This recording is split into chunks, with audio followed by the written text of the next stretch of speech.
Hi everybody, Dana Sparks, broker of Maximum One Greater Atlanta Realtors, and today's contract tip is a follow-up from the last contract tip regarding regarding an amendment where a buyer is addressing repair issues or requesting repairs from a seller. And this tip is for you agents in terms of how to write that up and how not to write that up. So just a brief contract tip, please watch last week's video on the difference between a buyer and a seller going under contract with a due diligence period versus a buyer and a seller going under contract in the GAR, Georgia Association of Realtors forms, with the right to request repairs. I did a whole video on that. Please watch that. That was the previous video.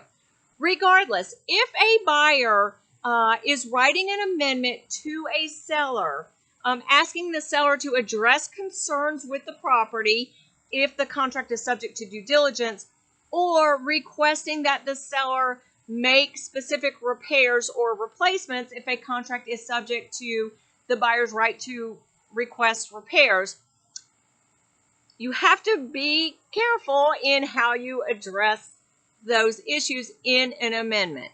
So, this contract tip is going to be short and sweet. When you are an agent writing up that amendment, and if your contract is subject to a due diligence period, then the amendment would be,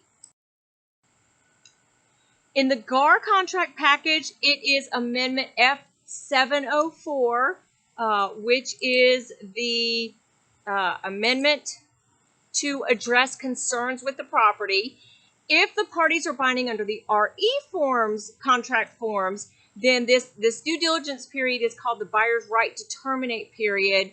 And the amendment that you would use in that situation is Amendment RE 262, amendment during the buyer's right to terminate period. And if the parties are in the GAR contract form, and they go binding with the property sold with right to request repairs, again, this is all addressed in the previous issue, then that amendment is Amendment 722, Amendment to remove inspection contingency. Again, this Amendment 722, do not use it if the parties are subject to due diligence. That's not what that amendment is for. So, in any amendment, you want to make sure that you write it up in the form, your sentence structure, so to speak, should be such that it is asking the seller to do something. You do not want to simply reiterate a sentence from the inspection report. For example, here is an actual amendment that was received. And basically, the amendment stated, this is in the amendment from the buyer to the seller, and all it had in there is roofing nails backing out in multiple locations and exposed roofing nails. There are areas of blistering and missing tab back side of house. A license for roofing contractor is recommended to evaluate, estimate repairs, and remaining roof life.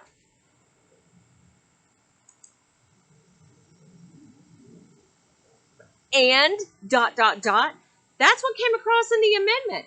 Okay, great. That's a description of something. That is not an amendment asking the seller to do anything. That's just a description of the property, the roof, so to speak. So how could that have better been worded? That could better have been worded something to the effect of seller to have a licensed roofing contractor, licensed in the state of Georgia, to repair and or replace the issues in the roof with the roofing nails backing out and exposed roofing nails, as well as blistering and missing tab back side of house, period. That was sort of off the top of my head. But in essence, you need to write your amendment such that is seller to do this, seller to have a licensed certified contractor do this, seller to repair this, seller to replace this, don't just use a description. Do not just copy and paste from an inspection report where it is describing the defect. All you've done is pass along a description of the defect to the seller, but that is not an amendment. That's not requesting the seller to address anything or repair or replace anything. So again, quick, short contract tip. Just make sure that when you are writing these amendments, they are in the form that you are asking, the buyer is asking the seller to do something or to have someone do something, not just a description. Thank you so much for watching. Again, Dana Sparks, broker of Maximum One Greater Atlanta Realtors, satisfying your needs with service, innovation, and education.